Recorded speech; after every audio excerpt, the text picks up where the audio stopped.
Hello guys, in today's video I'm going to show you how to manage the ANC level in your SOUNDCORE Liberty 5.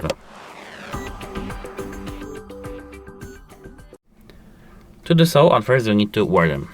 You need to remember about this rule, because here we have the in-ear sensors. Now, once we wear two of them, we can see that noise cancellation is now on. Here, if you tap mode, you can find mode.